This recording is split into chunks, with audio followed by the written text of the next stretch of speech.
जिंदाबाद जिंदाबाद इंकलाब जिंदाबाद। मैं कृष्णा सिंह और आप देख रहे हैं देश के Hindi satellite channel public live.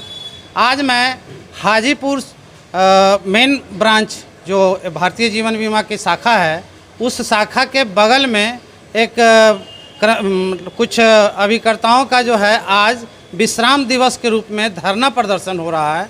वो धरना प्रदर्शन कुछ उनकी मांग है प्रबंधन से और भारतीय जीवन बीमा के हेड ऑफ डिपार्टमेंट से मांग है, जो मांग हम उनसे बात करेंगे क्योंकि ये यहाँ हमारे बीच अध्यक्ष महोदय भी हैं और भारतीय लाइफ इंश्योरेंस कॉरपोरेशन फेडरेशन के अध्यक्ष भी हैं हमारे बीच और सचिव महोदय भी हैं, बहुत सारे अभिकर्ता बंधु भी हैं, CLI के भी मेंबर हैं और DO भी हैं।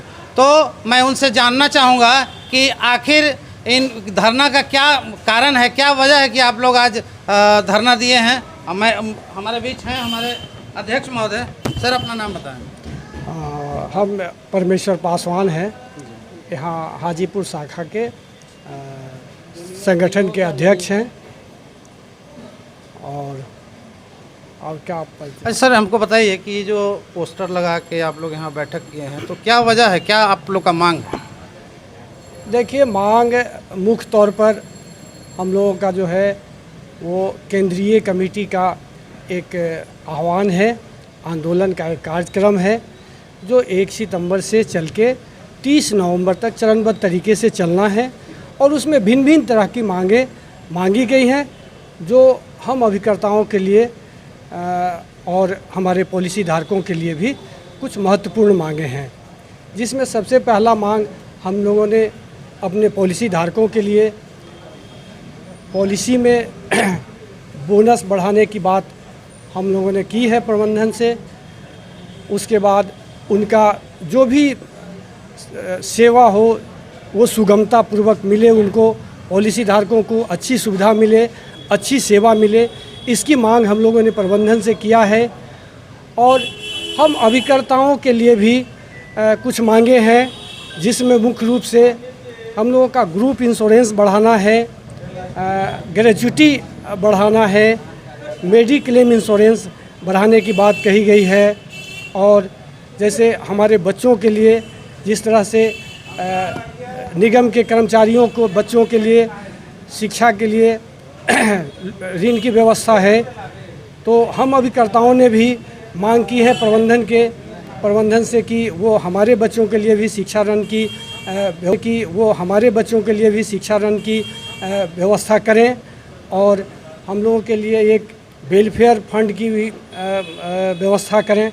इस तरह की कुछ कई महत्वपूर्ण मांगें हैं, जिसके लिए हम लोगों ने अपने केंद्रीय नेतृत्व के आह्वान पर ये चरणबद्ध तरीके से जो आंदोलन है, जो 1 सितंबर से चल के 30 नवंबर तक समाप्त होगी, आज उसी कड़ी में हम लोग 30 नवंबर को विश्राम दिवस के रूप में हाजीपुर शाखा के मुख्य कार्यालय के मुख्य द्वार के बगल में अभिकर्ता कक्ष के सामने हम लोगों ने अपना विश्राम दिवस का कार्यक्रम सफलपूर्वक मनाए।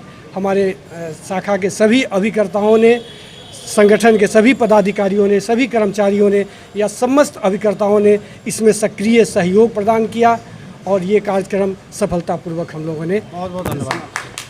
हमारे बीच इस एसोसिएशन के सचिव भी मौजूद हैं, मैं उनसे भी बात करूंगा कि आखिर ये संगठन जो है किस स्तर से काम कर रही है और किस तरह लोगों को फ़ायदा पहुंचाने का काम कर रही है।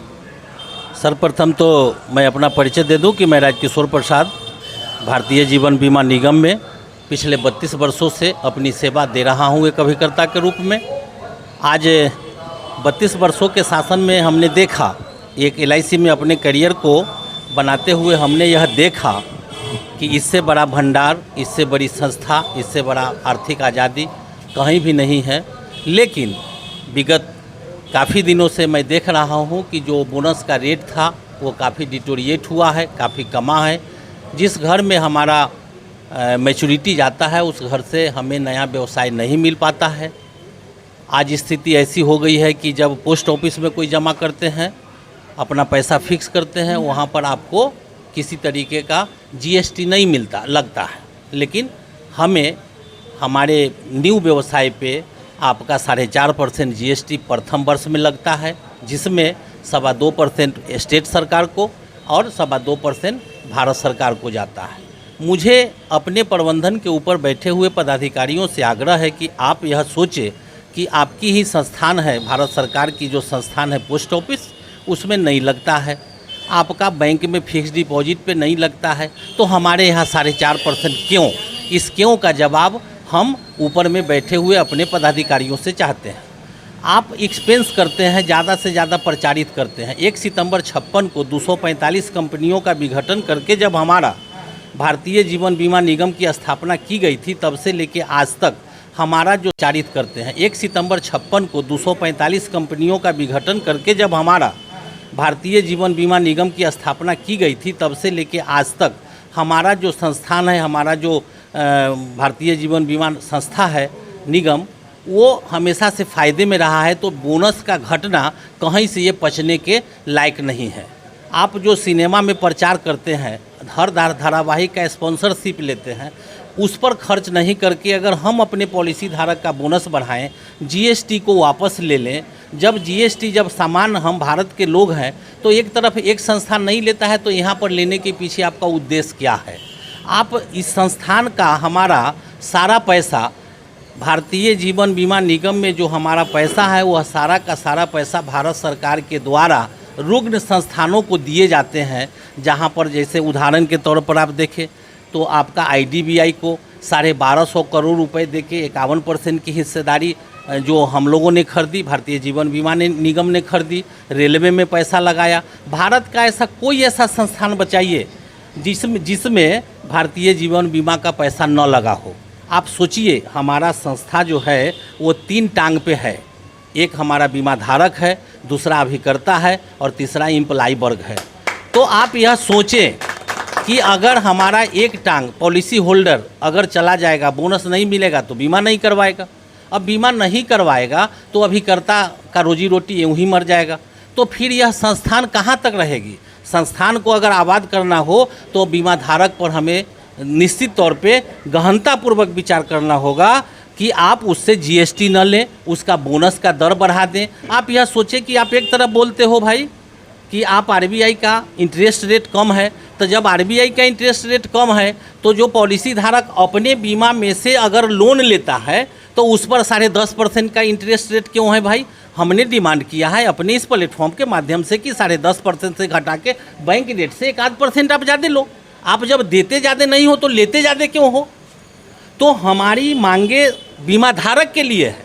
आप यह सोचें कि आज कोई एम्प्लॉय की बहाली होती है तो आप उसको सारा फैसिलिटी देते हैं, पेंशन देते हैं, रिटायरमेंट देते हैं। 2004 के बाद अगर पेंशन नहीं है तो उससे ज़्यादा कटौती उसको मिलेगा। लेकिन अभिकर्ताओं के लिए वही पुराना ढर्रा जो 3 लाख, 2 लाख से 3 लाख आपने ये मांग किया, हम लोगों ने जब लड़ा तो हमें क्या मिला? तो 3 लाख। 3 लाख का कैलकुलेशन इस हिसाब से है कि मैं काम करते करते जब हमारा अभिकर्ता बूढ़ा हो जाता है तो उसके एजेंसी 60 साल होने पर उसके एजेंसी के लास्ट 15 साल का बिजनेस के रिन्यूअल का कैलकुलेशन करके आप देते हैं। हमारा डिमांड ये है, मिला तो 3 लाख। 3 लाख का कैलकुलेशन इस हिसाब से है कि मैं काम करते करते जब हमारा अभिकर्ता बूढ़ा हो जाता है तो उसके एजेंसी 60 साल होने पर उसके एजेंसी के लास्ट 15 साल का बिजनेस के रिन्यूअल का कैलकुलेशन करके आप देते हैं। हमारा डिमांड ये है कि आप कैलकुलेशन का ढर्रा बदल दीजिए। सेंट्रल गवर्नमेंट का अगर 20 लाख है तो आप उसको भी हमें भी बढ़ा के ये करिए। ये विगत कुछ दिनों से मैं देखता हूँ कि लोग कहते हैं कि जो हमारे जो सूचना मंत्री हैं भारत सरकार की,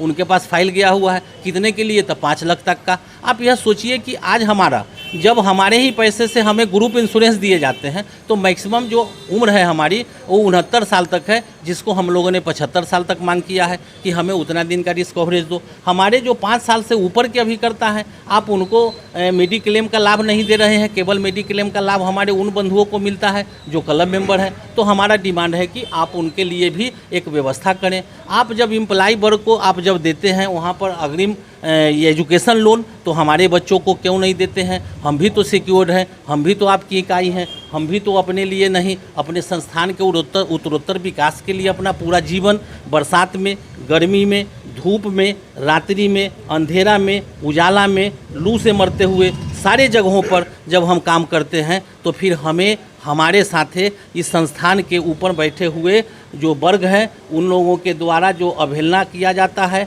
हमारी बातें नहीं मानी जाती है, हमें डिमांड है। आज का जो यह कार्यक्रम है इन्हीं सब चंद डिमांड का एक इकाई का नतीजा है कि हम लोगों को मजबूर कर दिया गया है कि आप जब तक बच्चा भी जब रोता नहीं है तो उसको माँ दूध नहीं पिलाती है। आज हमें ज़रूरत आ गई है कि जब हम इतनी निष्ठावान संपूर्ण भारत के 2048 ब्रांचेज, आपका 112 डिवीज़न, 8 जोन में 12 लाख अभिकर्ताओं का एक समूह है जो कार्य करता है, मर के पछड़ के आप उसको कुछ नहीं देते हैं। और ऊपर से सुनने में आया है कि कमीशन स्ट्रक्चर की बात जो री होने की बात है, आप हमें कुछ मत दो, नए तरीके से कुछ मत दो, लेकिन जो पुराना दे रहे हो उसको कंटिन्यू करो और पॉलिसी होल्डर का बोनस बढ़ा दो। इन्हीं चंद शब्दों के साथ मैं अपनी वाणी को बहुत बहुत धन्यवाद। ये हमारे बीच थे हाजीपुर शाखा के लियाफी के सचिव, इनसे बात हो रही थी। इनकी जो मांगे हैं, मूलभूत मांगे हैं, उन्होंने बताया। और हमारे बीच अभिकर्ता बंधु हैं, कुछ CLI महोदय भी हैं, मैं उनसे भी चंद शब्द में बात करना चाहूँगा। सर अपना नाम बताएं। उमाशंकर प्रसाद। ये जो बैठक हुई है, मतलब आज अनशन हुआ है, तो इस क्या उद्देश्य है? लियाफी के तहत इसका मेन उद्देश्य है अभिकर्ताओं की जो मांग है उसकी मांग को पूरी करना और पॉलिसी अपने जीवन के रक्षा हेतु लियाफी का धरना प्रदर्शन किया गया है। इसमें मैं सहयोग करता हूं। बहुत बहुत धन्यवाद। ये हमारे थे उमाशंकर प्रसाद जी और बहुत सारे अभिकर्ता बंधु भी हैं हमारे बीच। हमारे संघ के जो हैं सो सदस्य, वरिष्ठ सदस्य मिथिलेश बाबू हैं, मैं उनसे भी बात करूंगा, चंद शब्द वो भी बोलेंगे। सर अपना नाम बताएं। मिथिलेश कुमार। सर ये बताएं कि आज जो विश्राम दिवस मनाया जा रहा है, तो जितना सब लोग बताया जैसे, तो आपका क्या मतलब इसमें है? ये देखिए, ये जो विश्राम दिवस मनाया जा रहा है ये सिर्फ अभिकर्ताओं द्वारा मनाया जा रहा है और अभिकर्ता सिर्फ अपने कार्य नहीं कर रहे हैं। इसमें बीमा धारक को कहीं डिस्टर्ब नहीं किया जा रहा है, कार्यालय को कहीं डिस्टर्ब नहीं किया जा रहा है। आप देख रहे हैं कि कार्यालय खुला हुआ है, जितने बीमा धारक हैं वो आ रहे हैं, जा रहे हैं, अपना काम कर रहे हैं। सिर्फ अभिकर्ता अपना काम नहीं कर रहे हैं और अभिकर्ता सिर्फ आज देखें 10 से 5 तक बैठेंगे, कार्यालय अवधि के बाद सारे लोग अपने अपने घर चले जाएंगे। ये जो कार्यक्रम चलाया जा रहा है ये लियाफी द्वारा और एक ज्वाइंट एक्शन कमेटी द्वारा, तो यह बीमा धारकों के हित के लिए भी है। हमारा जो सोच है LIC के हित के लिए भी है कि हमारा LIC का डेवलपमेंट कैसे हो, इसके की भी चर्चा कर रहे हैं। बीमा धारकों को अधिक से अधिक बोनस कैसे मिले, उनको अधिक से अधिक लाभ कैसे मिले, इसकी भी बात कर रहे हैं। और जो अभिकर्ता काम करने वाले लोग हैं, आज जिस तरह से महंगाई बढ़ रही है, तो वैसी स्थिति में अभिकर्ताओं को कुछ और सुविधाएं मिलनी चाहिए। और आज बहुत सारी चीज़ें हैं जहां जिसमें बढ़ोतरी होनी चाहिए थी लेकिन बढ़ोतरी नहीं किया गया है, तो यह बढ़ोतरी होना ज़रूरी है और प्रबंधन से ही मांग की जा रही है। और इसी मांग के समर्थन में यहाँ के लोगों ने आज ये विश्राम दिवस किया है। और आगे भी जो कार्यक्रम है ये सारे के सारे लोग शांतिपूर्ण ढंग से, प्रजातांत्रिक ढंग से अपने आंदोलन को चला रहे हैं। ना कहीं किसी को डिस्टर्ब किया जा रहा है और ना ही किसी को कहीं कोई परेशानी भी हो रही है। आप सामने देख रहे हैं कि गेट खुला हुआ है, बीमा धारक आ रहे हैं, जा रहे हैं, अपना सारा काम कर रहे हैं। कार्यालय में सारे कर्मी आए हुए हैं, वो सारा अपना काम कर रहे हैं।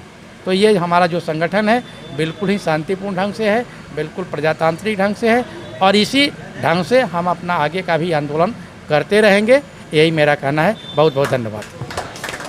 मिथिलेश बाबू जिस तरह से इन्होंने कहा कि ब्रांच जो है शाखा खुली हुई थी, कोई भी पॉलिसी होल्डर को कहीं भी कोई हस्तक्षेप नहीं किया गया है, तो केवल अभिकर्ता बंधु से आग्रह किया गया था कि इस विश्राम में दिवस में अपना योगदान दे। बहुत बहुत धन्यवाद।